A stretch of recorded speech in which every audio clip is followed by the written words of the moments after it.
आपका फिर से सबका धन्यवाद कि आप समय निकाल कर आए हैं। जितने भी आपने सवाल किए हैं वैलिड सवाल है, आपके डाउट्स, आपकी शंकाएं सब वैलिड ही है। किसी ने कहा कि आप तो पहले सब दल को जिताए हैं तो आप पर भरोसा क्यों करें। कोई कह रहा है कि अरविंद केजरीवाल ठगा है तो अब आपको क्यों फिर से मौका दें। डॉक्टर साहब ने तो पूरा 77 से पूरा हिस्ट्री ही पढ़ के बताया। 77 से 47 से तो ज्यादा आप राजनीति का आपको आइडिया नहीं है। मेरे भाई, कम से कम खुशी की बात यह है कि आप में इतनी चेतना बची हुई है, इतना हिम्मत बचा हुआ है कि आप आकर कुछ समाज या अपने विषय में कुछ बोल पा रहे हैं। जनसुराज की सबसे बड़ी ताकत, सफलता यही है कि इतने अपने आप को प्रबुद्ध कहने वाले लोग एक क्वासाई पॉलिटिकल प्लेटफॉर्म पर आकर बैठे हुए हैं। न तो नेता और को तो देख के आप पहले डर के भागते हैं कि चंदा उंदा लेगा, क्या करेगा क्या नहीं करेगा। आप यहाँ आए हुए हैं और इस घबराहट में नहीं है कि आपसे कोई कुछ ले लेगा, और आपकी हिम्मत हो रही है कि आप खड़ा होकर सवाल पूछ रहे हैं। ये जनसुराज की पहली ताकत और सफलता है।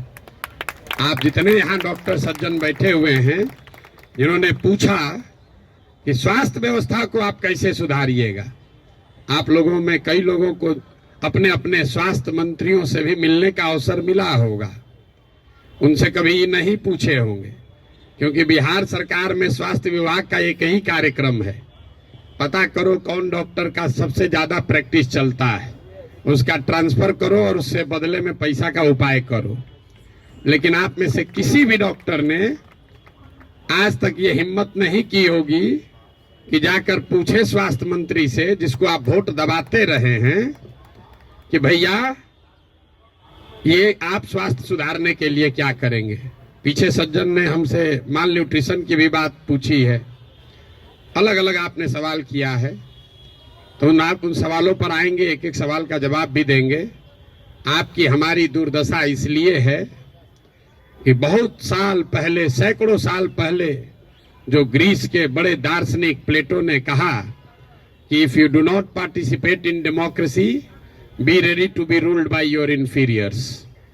अगर समाज में, राजनीति में आप भागीदार नहीं बनोगे तो इस बात के लिए तैयार रहो कि कोई मूर्ख आदमी राजा बनकर आप पर शासन करेगा।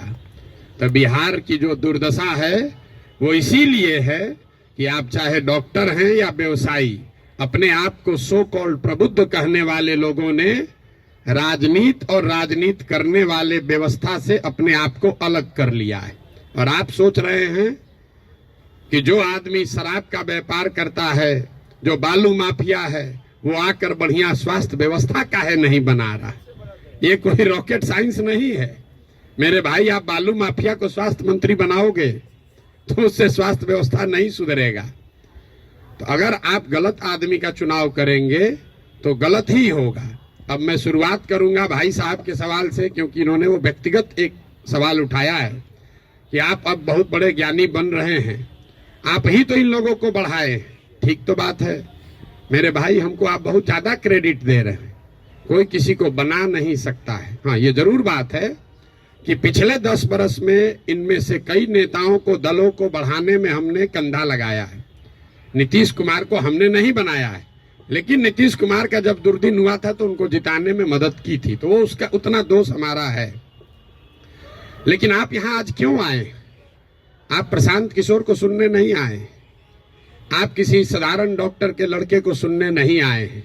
आप यहाँ इसलिए भी नहीं आए हैं कि हम 2 बरस से पैदल चल रहे हैं। हम 20 बरस पैदल चलेंगे तो एक डॉक्टर अपना 1 मिनट समय नहीं छोड़ेगा। आप इसलिए आए हैं कि 10 बरस हमने वो काम किया है, समाज में लोगों को पता है कि ये आदमी अच्छा है, खराब है, इस आदमी को राजनीति का समझ है। अगर पैदल चल रहा है तो कुछ न कुछ सोचिए कि चल रहा होगा। ये अपने आप को बड़ा मत बनाइए, अपने आप को पेडेस्टल पर मत बैठाइए। हम जब पैदल चलते हैं, लोग दुकान में, दलान में बैठ के हंसता है, क्या ही चलने से कुछ होगा बिहार में। फिर भी हमारे पास आता है, इसलिए आता है कि उसको डर है कि ये प्रशांत किशोर चल रहा है।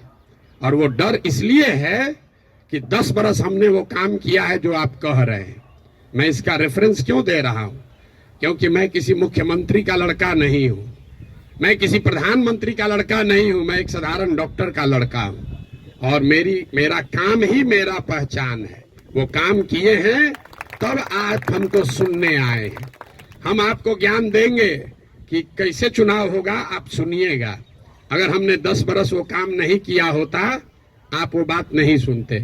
लेकिन लालू यादव का लड़का राजीव गांधी का लड़का अगर आकर आपको ज्ञान दे तो चाहे जीवन में एक भी चुनाव न जीता हो, आप उसकी बात को खूब गौर से सुनिएगा, क्योंकि वो बड़े बाप का लड़का है।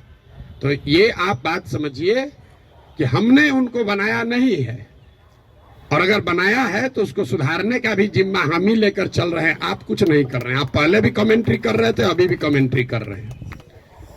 किसी ने कहा आप पर भरोसा कैसे करें? आप पढ़े लिखे व्यक्ति हैं, अपने आप को प्रबुद्ध बताते हैं। आपसे ज्यादा तो गांव वाले जानते हैं जनसुराज के बारे में। 2 बरस से हम गांव गांव में घूमकर हमारे वोकल कॉर्ड में गांठ पड़ गया। ये बताते बताते कभी जीवन में हमने किसी से वोट नहीं मांगा। हम लोगों को यही बता रहे हैं कि हम पर भरोसा मत करो, किसी दल पर भरोसा मत करो, अपने बच्चों के लिए जगो, वोट अपने बच्चों के लिए दो। गांव वाले को बता रहे हैं, उसको समझ में आ रहा है, लेकिन यहाँ के आदमी को समझ में नहीं आएगा। और आप उससे बेहतर नहीं हैं। ये पढ़े लिखे लोगों को भ्रम है कि हम लोग बड़ा अच्छा है। बिहार का दुर्दशा इसलिए है कि यहाँ का लोग पढ़ा लिखा नहीं है। तो 2-3 ये जो राजनीति का भ्रम है वो आपको दूर कर देते हैं। बहुत लोगों को लगता है कि जो पढ़ा लिखा नहीं है इसलिए बिहार का दुर्दशा है। इस भ्रम को बिल्कुल दिमाग से हटा दीजिए। जितनी गलती पढ़े लिखे लोग कर रहे हैं उससे कम गलती अनपढ़ लोग कर रहे हैं। जितनी अगर जाति की बात ले लीजिए, हिंदू मुसलमान की बात ले लीजिए, भ्रष्टाचार की बात ले लीजिए, तो पटना में जितने लोगों को आप जिता रहे हैं, पीछे के लोग तो फिर भी उलट पलट रहे हैं। पटना का विधायक पिछले 20-20 बरस से चुनाव नहीं हारे हैं। और पटना की क्या दुर्दशा है आप लोगों को पता है। तो पढ़ा लिखा वोटर कहीं इस बात का प्रमाण नहीं है। जब देश आजाद हुआ तो इस देश में कुल 18% लोग साक्षर थे, 82% लोग निरक्षर थे।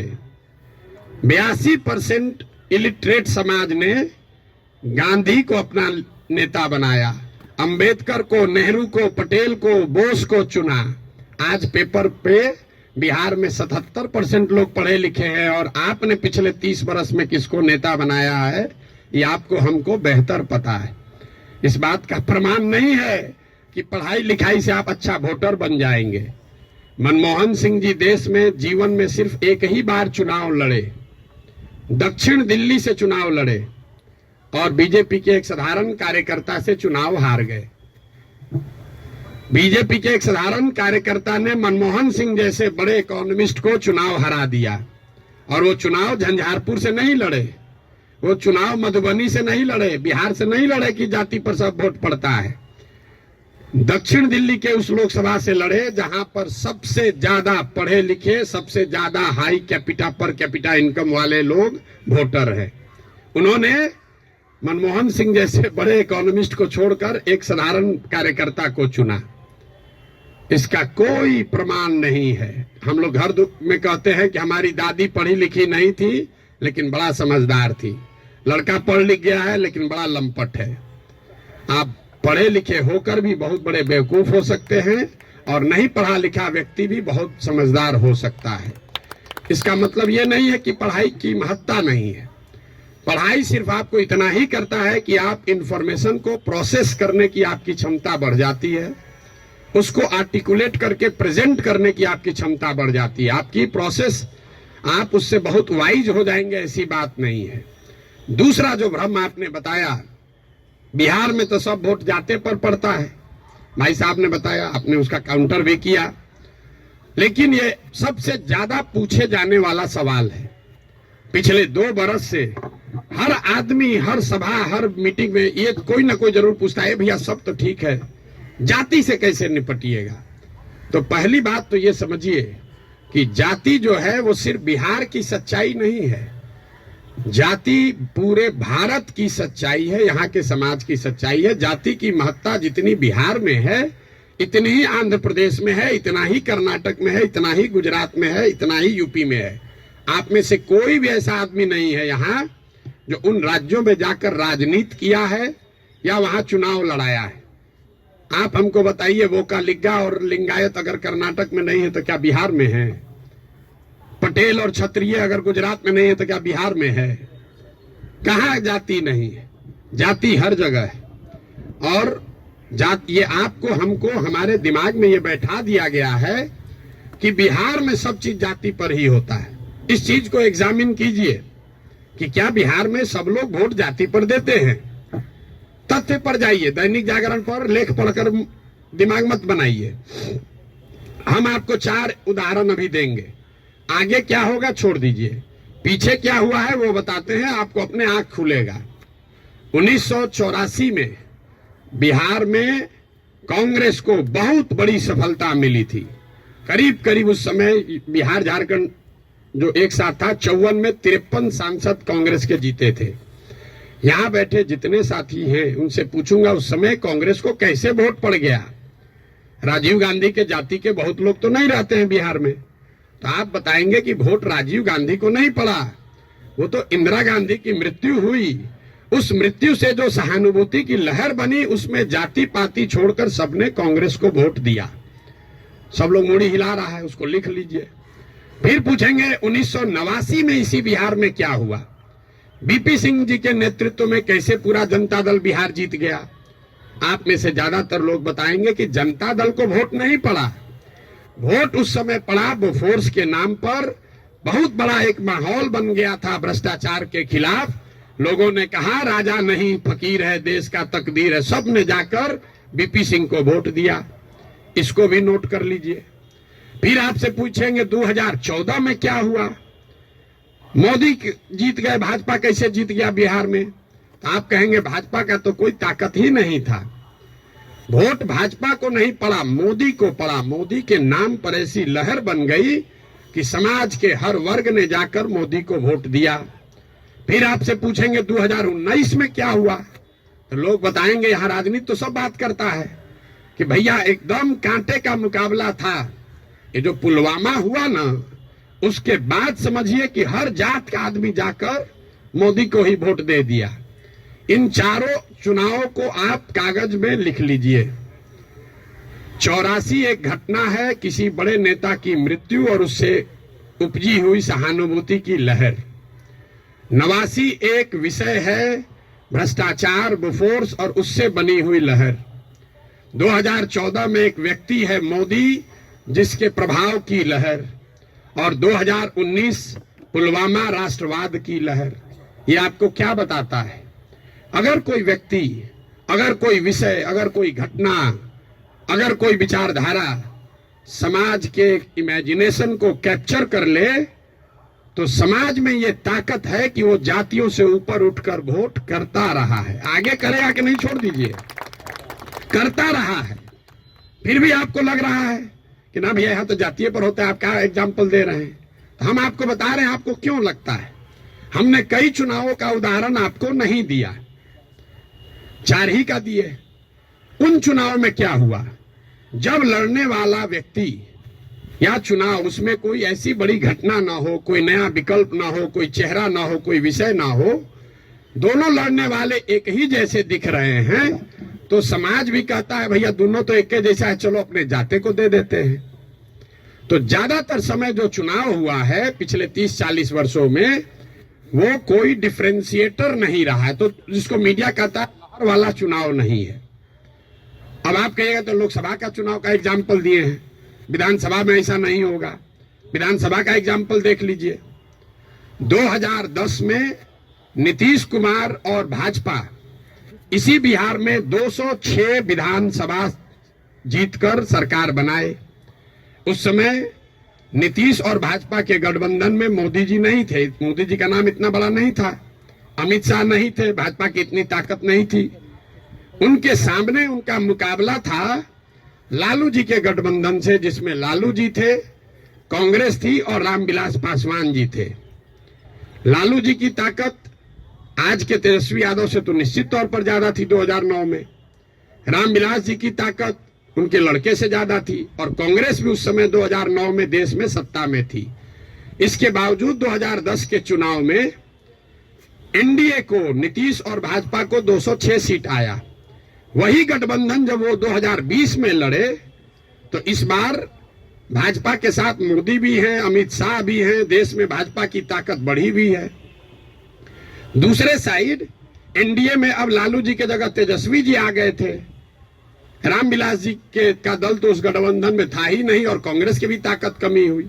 लेकिन एनडीए गठबंधन को 125 सीट भी मिलने में दम निकल गया। क्यों? क्या एनडीए को वोट देने वाले सारे जाति के लोग बिहार छोड़कर चले गए?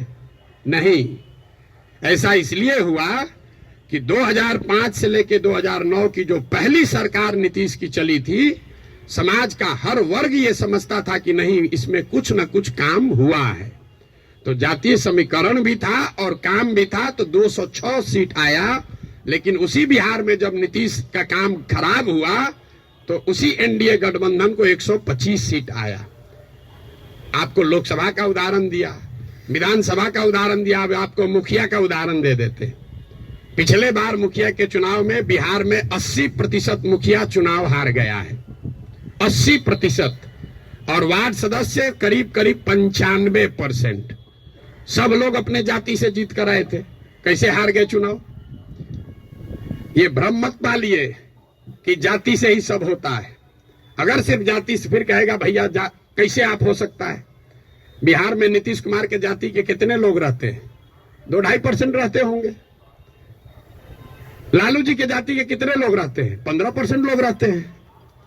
आप पूरे भारतवर्ष में जो कहीं भी जहां भी मुख्यमंत्री है, आंख बंद करके जाके देख लीजिएगा, कोई भी ऐसा आदमी किसी राज्य में मुख्यमंत्री नहीं है जो वहां के जाति की, जिसके जाति की संख्या सबसे ज्यादा है। ये उल्टा चलता है। ये आपको हमको लगता है कि जिसका जाति संख्या ज्यादा रहेगा मुख्यमंत्री बन जाएगा। जिसकी जाति की संख्या सबसे ज्यादा हो, उस जाति के आदमी को वो राज्य जीतना करीब करीब इम्पॉसिबल है, नहीं जीत सकता है। क्योंकि उस जाति से दूसरे समाज के लोग डरते हैं। वो सोचता है ये आएगा तो सब कब्जा कर लेगा, तो उसके खिलाफ कंसोलिडेशन भी होता है। आप यही नहीं, बंगाल देख लीजिए, यूपी देख लीजिए, तेलंगाना देख लीजिए, आंध्र देख लीजिए। आंध्र प्रदेश में भी नायडू जीत कर आए, कंबक कम्युनिटी के हैं, उसकी जाति की संख्या 6% है। बगल में योगी जी हैं, राजपूतों की संख्या 4% है। उसके बगल में मध्य प्रदेश में यादव जी हैं, उनकी संख्या 5% से कम है। राजस्थान देख लीजिए, आप कहिए वो तो भाजपा का है, जितना रीजनल पार्टी है सबका उठाकर देख लीजिए, कहीं पर भी जिस जाति की संख्या सबसे ज्यादा है उसका नेता मुख्यमंत्री नहीं है। अब फिर यहाँ गलथेथाई का आदत है, कहेगा ना नीतीश तो पिछड़ा का नेता है। तो भाई अगर कोई नीतीश जी पिछड़ा का समीकरण गोलबंदी कर सकते हैं तो आप भी कर सकते हैं। आपको कौन रोका है? किसने रोका है कि कुशवाहा का जाति का कोई नहीं कर सकता है, या कोई ब्राह्मण नहीं कर सकता है, कोई राजपूत नहीं कर सकता है? भाई अगर कुर्मी समाज का आदमी कर सकता है तो कोई मुसहर भी कर सकता है, कोई कुशवाहा भी कर सकता है, कोई राजपूत भी कर सकता है। आप में वो क्षमता होनी चाहिए, वो प्रयास करने की का मादा होना चाहिए। जाति का भ्रम मत पालिए। और अंतिम बात, मान लीजिए एक बार कि आपको बात मान भी ले कि जाति बड़ा महत्वपूर्ण है, तो जिसको भी राजनीति के जरिए समाज का अगुवा बनना है, उसके पास ये विकल्प नहीं है कि समाज में सब सुधर जाएगा तब हम आएंगे। सब आदमी कहता भैया करना तो चाहते हैं लेकिन बिहार में जातिवाद बड़ा है। अरे भाई, तो जब जातिवाद खत्म हो जाएगा तब राजनीति करने आओगे, तो ना जाति कभी खत्म होगा ना कभी आओगे। और अगर खत्म हो ही जाए, अगर भ्रष्टाचार खत्म हो जाए, जातिवाद खत्म हो जाए, बाहुबल खत्म हो जाए, तो आपके हमारे आने की जरूरत क्या है? जो खत्म किया है उसी को आगे रहना चाहिए। आपकी हमारी जरूरत तभी तो है। राजनीतिक अगुवा जिसको बनना है उसको समाज की कमजोरी और उसकी ताकत के रहते हुए ही उसका अगुवाई करना है। आप उससे अलग नहीं हट सकते। किसी ने भ्रष्टाचार की बात कही, भ्रष्टाचार पर आपका क्या प्रोग्राम है? कोई प्रोग्राम नहीं। भ्रष्टाचार तब सुधरेगा जब आप और हम भ्रष्टाचार कम करेंगे। हम हर गांव में कहते हैं कि जिस गांव में हम 5000 गांव में पैदल गए, गांव में सबसे पहले हल्ला कौन करता है कि बड़ा भ्रष्टाचार है, मुखिया चोरी कर रहा है, नाली गली नहीं बना रहा है, राशन कार्ड में पैसा ले रहा है, इंदिरा आवास में 20,000 लग रहा है, दाखिल खारिज में 10-15 हजार रुपया लग रहा है। वही आदमी करता है जो 2 बरिस पहले मुखिया के चुनाव में 500 रुपया लेकर वोट दिया है। सबसे पहले जो डॉक्टर साहब 50,000 रुपया देके खुद ट्रांसफर कराए हैं, बुरा नहीं मानिएगा, हमारे बाबूजी भी प्रैक्टिशनर थे, कि हमारा प्रैक्टिस ना गड़बड़ाए, हेल्थ मंत्री हमसे पैसा लेके हमको पोस्टिंग कर दे, अब बाकी सबके लिए ईमानदार हो जाए। कैसे संभव है रे भाई, कैसे संभव है? आप सोच रहे हैं कि हम 50,000 रुपया दे के क्रीम पोस्टिंग करा लें, क्रीम पोस्टिंग कि खाली जाके हाजिरी बनाए, सिविल सर्जन को 5,000 रुपया दे, आप प्रैक्टिस करते रहे। स्वास्थ्य व्यवस्था को सुधारने के लिए बड़ा बड़ा लंबा लेक्चर दीजिएगा, ये कभी हो सकता है? नहीं हो सकता है। स्वास्थ्य व्यवस्था को लेकर जनसुराज की क्या सोच है? बिल्कुल ये सही सवाल है। सिर्फ स्वास्थ्य व्यवस्था को लेकर नहीं, 2 संकल्प जो जनसुराज में हम लोगों ने दिया है कि बिहार के हर पंचायत का, बिहार का नहीं, हर पंचायत का 8,500 पंचायतों का हम योजना बनवा रहे हैं, पैदल चल के खुद जाकर देखकर। और ये तय किया जा रहा है कि उस पंचायत में पढ़ाई की व्यवस्था कैसे होगी, 800 से 1,200 रोजगार के अवसर कैसे पैदा किए जाएंगे, और उस पंचायत में जिस तरह की भी खेती होती है उस खेती को खाने वाले खेती से कमाने वाला खेती कैसे बनाया जाएगा। ये 8,500 कार्यक्रम, 8,500 डॉक्यूमेंट जारी करेंगे। आप में से ज्यादातर लोगों को पढ़ने का भी समय नहीं होगा, लेकिन 8,500 पंचायतों का अलग अलग योजना बनाकर जारी करेंगे चुनाव से पहले। उसके साथ साथ बिहार के विकास के लिए जो 10 महत्वपूर्ण पहलू हैं, उसमें स्वास्थ्य भी इंक्लूडेड है, उस पर भी 10 साल का विजन डॉक्यूमेंट बनाकर आपको चुनाव से पहले जारी करेंगे। ये बताएंगे कि बिहार में स्वास्थ्य की व्यवस्था को कैसे सुधारा जाए। आप उसको पढ़िए, समझिए, कुछ योगदान देना है योगदान भी दीजिए, सुझाव भी दीजिए, और अगर ठीक लगे तो अच्छा तब अपनाइए, हमारे कहने पर मत जाइए। अब आप कहिएगा कि अभी काहे नहीं जारी किए हैं? अभी इसलिए नहीं जारी किए हैं कि अगर अभी हम वो योजना जारी कर दें तो वो मेरी सोच होगी, उसमें आपकी और बिहार के लोगों की सोच समाहित नहीं है। पहले गांव गांव जाकर देखकर ये समझ रहे हैं, लोगों से पूछ रहे हैं कि क्या करना पड़ेगा। ज्यादातर आदमी कहेगा नया क्या देख लीजिएगा इसमें, हम आपको बता रहे हैं नया क्या देख लेंगे। हम भी बिहार के सरकारी स्कूल में पढ़े हैं, हमने अपने बाबूजी के क्लिनिक में देखा है 100 रुपया के मोनोसेफ नहीं खरीद पाने के वजह से इनके फ्लाइटिस के पेशेंट हाथ जोड़ के कहते हैं भैया मर जाए, लेकिन अब हम कुछ नहीं कर सकते, घर में कुछ नहीं बचा है, 100 रुपया। तो हमको उसकी समझ है, लेकिन इसके बावजूद जब हम 2 बरस से चल रहे हैं पैदल, तो जो गरीबी, जो बदहाली, जो कष्ट मैंने जमीन पर देखा है, इसका मुझे कभी अंदाजा नहीं था। हम संयुक्त राष्ट्र संघ में पब्लिक हेल्थ में ही 10 बरस काम किए हैं, यहाँ राजनीति में से भी जुड़े रहे, लेकिन जितनी गरीबी बदहाली हम अपनी आंखों से देख रहे हैं, ये आंकड़ों से दिखने वाली गरीबी से कहीं ज्यादा है। आपने कुपोषण की बात कही, यहाँ सब डॉक्टर बैठे हुए हैं, आप में से ज्यादातर आदमी ऐसे होंगे जो शायद ही कोई 10 से ज्यादा हीमोग्लोबिन वाली महिला आपको देखते होंगे। यहाँ हम लोग जो एक स्टडी करा रहे हैं, देखते हैं, आप देखिएगा कल से ध्यान से, गांव में कहीं जाइए, 55-60 साल से ज्यादा उम्र की कोई महिला आपको सीधी खड़ी नहीं दिखेगी, सब बेंड हो गई है ऊपर से। तो न्यूट्रिशन, आपको, आप न्यूट्रिशन समझते अगर हैं, आप लोग तो डॉक्टर हैं, तो आपको पता है कि लंबे समय तक हीमोग्लोबिन की कमी की वजह से और ग्रोइंग एज में कैल्शियम नहीं मिलने की वजह से बोन का स्ट्रक्चर इतना कमजोर है कि समय से पहले वो बेंड होने लगता है। ये जब आप गांव में चलिएगा तो देखिएगा, 5 फीट 4 इंच से ज्यादा, 5 फीट 5 इंच से ज्यादा उम्र हाइट की कोई महिला आपको दिखने वाली नहीं है। आपने ठीक कहा, न्यूट्रिशन कोई वन शॉट सॉल्यूशन नहीं है, एन इंटरजेनरेशनल प्रॉब्लम है। जिस मोदी जी के किताब पेपर की आप बात कर रहे हैं, एक आंकड़ा आपको दे रहा हूं, आज से 300 साल पहले यूरोप में लोगों की एवरेज हाइट भारत में लोगों के एवरेज हाइट से 1.4 इंच कम होती थी। अब यूरोप में 300 साल में on an average 1.6 inch Bharat से ज्यादा हो गई है। 300 वर्ष में करीब करीब 3 इंच लंबाई का असर पड़ गया है। और दुनिया भर में जो डेवलपमेंटल इकोनॉमिक्स पढ़ते हैं उनको मालूम है कि हाइट और लाइफ टर्म अर्निंग में डायरेक्ट कोरिलेशन है। The taller you are more likely to earn higher income and wages than those who are not. इसका मतलब ये नहीं कि जिसका हाइट कम है पैसा कम कमा रहा है, तुरंत लोग गणना करने लगेगा कि तो बड़ा नाटा आदमी को देखे बड़ा पैसा कमा रहा है। Height is a reflection of your overall growth. अब डॉक्टर लोग को हम क्या बताएंगे, आपको समझ है हाइट दिख रही है और ब्रेन का ग्रोथ आपको नहीं दिखता है। तो जो लंबे समय तक स्टडीज हुई हैं उसमें यह क्लियर बताया गया है कि हाइट और लाइफ टर्म अर्निंग, समाज के सोसाइटी में लाइफ टर्म अर्निंग का डायरेक्ट कोरिलेशन है। तो बिहार में ये परेशानी है, एक झटके में मेरे भाई साहब वो खत्म नहीं हो सकता है। यहां किसी ने पर कैपिटा इनकम की बात की। बिहार में पर कैपिटा इनकम है 35,000 रुपया। देश में प्रति व्यक्ति आय है करीब करीब 1,34,000। बिहार का प्रति व्यक्ति आय है 35,000 रुपया सालाना। उसमें अगर पटना और बेगूसराय को हटा दीजिएगा तो ये प्रति व्यक्ति आय घट के हो जाएगा 22,000 रुपया। 22,000 को जरा 365 से डिवाइड कर दीजिए, देखिए कि दिन में कितना हुआ। 100 में 80 आदमी यहां दिन में 100 रुपया भी नहीं कमा रहा है। आप किस न्यूट्रिशन की बात करेंगे। मुझे एक लड़का मिला, उसको हम लोग कैंप में शाम में खाना खिलाते हैं, जो लड़के आते हैं, बहुत ज्यादा खा रहा था। तो उसको ऐसे बुला के पूछे, बेटा ये इतना रोज खाते हो?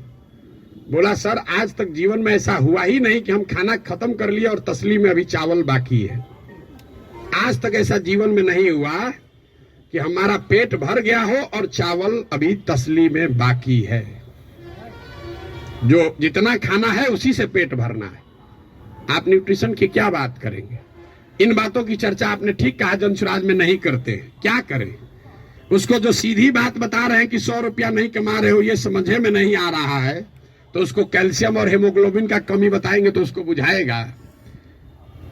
हमको उसको उस भाषा में समझाना है जो उसको समझ में आए। आप बहुत बड़े ज्ञानी हैं, आप व्यवस्था को सुधारना चाहते हैं, सुधारिएगा तब ना जब व्यवस्था में आइएगा। तो व्यवस्था में आने के लिए आपको उस भाषा का, उस विषय का, उस तरीके का इस्तेमाल करना है ताकि आप व्यवस्था में चुनकर आए, तभी तो ये बनेगी बात। किसी ने कहा आम आदमी पार्टी की तुलना, आपको एक पैसे भी समझ नहीं है कि जनसुराज क्या है और आम आदमी पार्टी क्या है। आम आदमी पार्टी आंदोलन से निकली हुई एक पॉलिटिकल व्यवस्था है और जनसुराज में प्रशांत किशोर का, जनसुराज का आंदोलनों में कोई यकीन नहीं है। हम रोज ये बात कम से कम 100 दफे कह चुके हैं। जनसुराज आंदोलन नहीं है, इसको जेपी के आंदोलन से कंपेयर मत कीजिए और इसको आम आदमी पार्टी के आंदोलन से कंपेयर मत कीजिए, क्योंकि आंदोलन है ही नहीं। क्यों नहीं है? हमको लोग आगे कहता है भैया आंदोलन कीजिए उससे बिहार सुधरेगा। मेरा आंदोलनों में कोई यकीन नहीं है, क्योंकि मानव सभ्यता का इतिहास आपको बताता है, पूरे दुनिया का, बिहार का, भारत का नहीं, पूरे दुनिया का मानव सभ्यता का इतिहास ये आपको बताएगा कि आज तक किसी भी आंदोलन से, फ्रांस की क्रांति को अगर आप अपवाद के तौर पर हटा दीजिए तो किसी भी रेवोल्यूशन से, आंदोलन से कभी समाज का भला नहीं हुआ है। आंदोलन और रेवोल्यूशन जो है वो किसी को सत्ता से हटा सकता है। वो तेज हथियार है जिससे आप बड़े से बड़े वृक्ष को काट सकते हैं, उससे आप नए समाज का निर्माण नहीं कर सकते। भाई साहब खड़ा होकर जेपी का आंदोलन का एक उदाहरण दे रहे थे। मेरे भाई जेपी का आंदोलन कहां कहा गया है? आप तो जेपी के आंदोलन में शायद जुड़े हुए हैं, आपने दावा किया। जेपी के आंदोलन में कहां कहा गया है कि बिहार को सुधारा जाएगा? जेपी के आंदोलन का नारा था संपूर्ण क्रांति, इंदिरा गांधी को हटाओ। तो उस आंदोलन की, क्रांति की इतनी ताकत थी, इंदिरा गांधी को हटा दिए। नया व्यवस्था बनाने की बात कहां कही गई थी? अरविंद केजरीवाल या आम आदमी पार्टी ने नई व्यवस्था की बात कहां कही? उन्होंने कहा भ्रष्टाचार हटाओ। हम तो नहीं कह रहे भ्रष्टाचार हटाओ, क्योंकि दुनिया में कहीं इसका कोई प्रमाण नहीं है कि कोई एक कानून बनाकर आप भ्रष्टाचार खत्म कर देंगे। ये तो सतत प्रक्रिया है। जिन देशों ने भ्रष्टाचार पर अंकुश लगाया है, दुनिया में सबसे ईमानदार देश कौन है? जो स्कैंडिनेवियन कंट्रीज हैं, फिनलैंड, स्वीडन, नॉर्वे, डेनमार्क, वहां जाइएगा, वहां करप्शन मिनिमम है। आप जाकर उसका अध्ययन कीजिए कि वहां कैसे करप्शन कम हुआ। वहां अरविंद केजरीवाल थोड़े पैदा हुए थे, वहां जन्म लोकपाल करके कोई विधायक नहीं पारित हुआ। वहां भ्रष्टाचार 4 तरीके से कम हुआ है। पहला, समाज में ये जागृति बनी लंबे समय में कि अच्छे और स्वच्छ लोगों का चुनाव करो, मतलब इलेक्टोरल प्रोसेस को जहां तक हो सके उसको स्वच्छ बनाया गया। आप में से कुछ लोग सोशल मीडिया पर अभी देखे होंगे, नीदरलैंड्स का प्रधानमंत्री अभी आज से करीब 2 हफ्ते पहले 12 बरस प्रधानमंत्री रहने के बाद हटा है, तो वो साइकिल से अपने घर से अकेले निकल रहा है। तो वहां की समाज ने ये व्यवस्था बनाई कि स्वच्छ लोग स्वच्छ तरीके से वोट करें, स्वच्छ लोगों को चुने। दूसरा उन्होंने क्या किया, उन्होंने बहुत बड़े स्तर पर जन भागीदारी, लोकतंत्र को समाज में उतारा। सिर्फ सरकार चुनने की व्यवस्था को लोकतंत्र नहीं बनाया, जो सरकार के नीतिगत फैसले हैं उसमें समाज की भागीदारी करी। और चौथा, बहुत बड़े स्तर पर टेक्नोलॉजी का इस्तेमाल हुआ है। आप लोग जितने लोग आए हैं, ज्यादातर लोग नल जल योजना के बारे में सुने समझे होंगे, बहुत यहाँ ब्यूरोक्रेट लोग भी बैठे हुए हैं। नल जल योजना में अभी तक सरकार यही चक्कर में बहस में पड़ी है कि वहां चल रहा है कि नहीं चल रहा है। 25,000 करोड़ रुपया खर्चा हो गया। उसी सरकार में स्मार्ट मीटर लगाकर लोगों को यह पता है कि बिजली कितना कंज्यूम हो रहा है, लेकिन नल जल में अगर स्मार्ट मीटर लगाया होता तो कम से कम इतना तो पता चलता कि वहां पानी चल रहा है कि नहीं चल रहा है। 25,000 करोड़ रुपया खर्चा कर दिया, लेकिन पानी को निकलने, मापने, उस पर बिल करने का कोई टेक्नोलॉजिकल सॉल्यूशन नहीं ढूंढा। तो ये 4 चीजें जो हैं उसको करके भ्रष्टाचार पर अंकुश लगाया जा सकता है। लोकतांत्रिक व्यवस्था को जहां तक हो सके उसको भ्रष्ट लोग और भ्रष्ट पैसे से बचाया जाए। दूसरा, जनता को नीतिगत मामलों में शामिल किया जाए। तीसरा, उनको भागीदार बनाया जाए, सरकारी सत्ता और संसाधन का विकेंद्रीकरण हो। और चौथा, बड़े पैमाने पर टेक्नोलॉजी का प्रयोग हो। अगर ये चारों का इस्तेमाल करेंगे तो भ्रष्टाचार पर अंकुश लगाया जा सकता है। खत्म ना हो सकता है, ना होने का हम दावा कर रहे हैं। तो वो सब बात मत कहिए कि हम आप कैसे खत्म कीजिएगा, हम ना खत्म करेंगे, हमारे बस का ही नहीं, हमारे कैसे खत्म हो जाएगा। सीओ साहब का 40 लाख रुपया लेके पोस्टिंग कीजिएगा, सीओ पैसा नहीं लेगा दाखिल खारिज में, ऐसा संभव है? 40 लाख रुपया लेकर अगर सीओ से को आप पोस्टिंग कीजिएगा, थाना दीजिएगा, अगर किसी थानेदार को 20 लाख रुपया लेके, तो पैसा कैसे नहीं लेगा? लेगा ही लेगा। अब आपका एक और सवाल लोगों का जो रहता है, भैया इस पर कैसे भरोसा करें? भाई बिल्कुल मत भरोसा करो। जो पहले से आपको ठग रहा है, आप लोग डॉक्टर हैं, जो दवा पहले से फेल है उसको इस्तेमाल करना चाहते हो, लेकिन ट्रायल मेडिसिन कैसे, मेडिसिन का ट्रायल कैसे होता है? आपको मालूम है कि इसकी 100% गारंटी नहीं है, लेकिन फिर भी कहते हैं अच्छा पेशेंट मर रहा है, उसका कंसेंट लेकर आप ट्रायल मेडिसिन देते हैं कि 20% भी चांस अगर कहीं लग गया तो ठीक हो जाएगा। आप जनसुराज को वही ट्रायल मेडिसिन ही समझ लीजिए। पहले वाला तो पहले से एक्सपायर है। बताइए यहाँ के लोगों के बुद्धिमत्ता का जरा आलम देखिए। जो पहले से एक्सपायर मेडिसिन है उसको देने के लिए तैयार है, लेकिन ट्रायल मेडिसिन में शायद संभावना है 10% ठीक हो जाए, हम 10% कह रहे हैं, तो उस पर आप दाव नहीं लगाना चाहते। पहले से एक्सपायर मेडिसिन को कह रहे इसी को दो। भाई किसको कंपेयर कर रहे हैं आप? अगर 2 यहां नई व्यवस्था बन रही हो तो जरूर आपका वैलिड सवाल है कि भाई आम आदमी पार्टी को दे कि जनसुराज को दे। लेकिन जब पहले से तीनों एक्सपायरी मेडिसिन है, उसके सामने कुछ भी नया हो रहा है, तो आपको तो कहना चाहिए नहीं चलो एक बार ट्राई करके तो देखते हैं। यहाँ तो 30 वर्ष से खत्म ही हो रहा है। मेरा आपसे इतना ही अनुरोध है, आग्रह है। आपने ड्राइंग रूम में रहकर बहुत बात कर ली, अपने चैम्बर में रहकर बहुत बात कर लिया। आप समाज की चिंता करने वाले लोग हैं, लेकिन इसी अव्यवस्थित समाज से आपने अपने और अपने परिवार के लिए कुछ कर लिया है। अब ये समय है कि थोड़ा ही सही कुछ न कुछ अपने इस मिट्टी के लिए, अपने समाज के लिए वापस कीजिए। प्रशांत किशोर पर भरोसा मत कीजिए। हम करें, आप करें, हमारे बच्चे करें, आज हो या 20 वर्ष के बाद हो, करना तो किसी न किसी बिहार के आदमी को ही पड़ेगा। ये बात आप गांठ बांध लीजिए।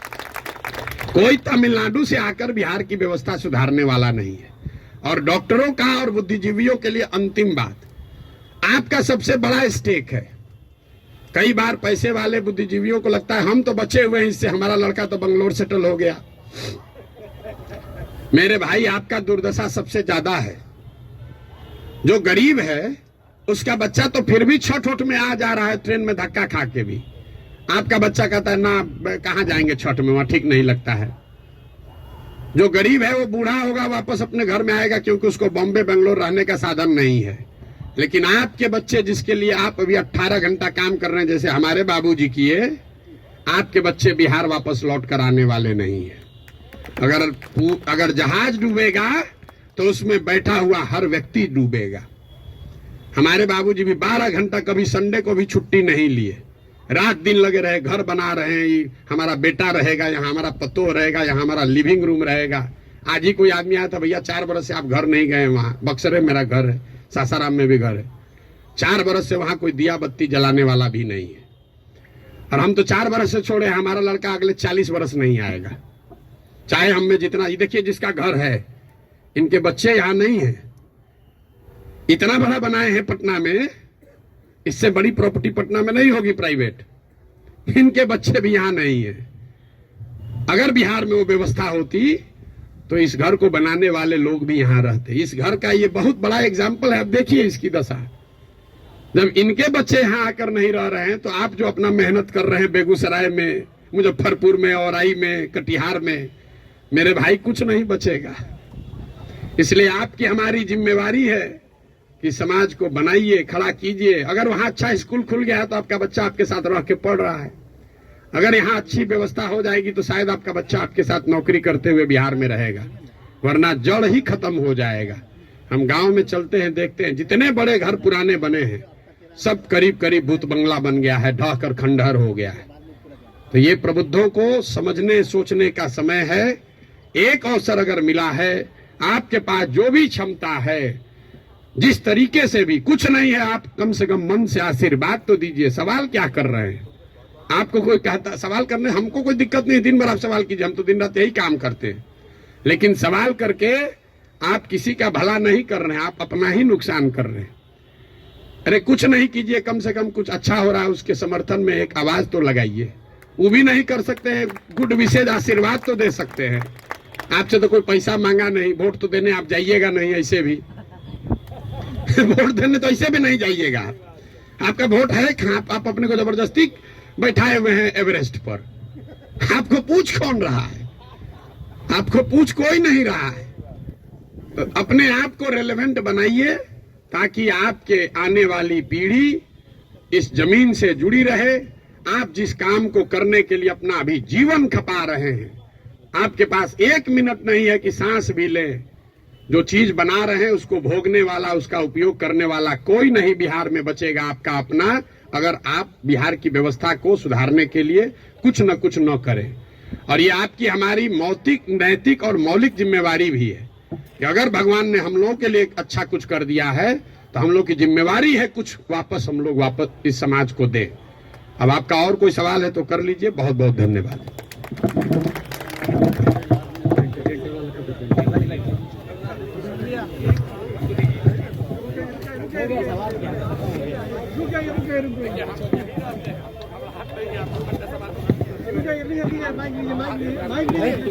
भाई ये रवि रंजन जी क्या बोल रहे हैं भाई?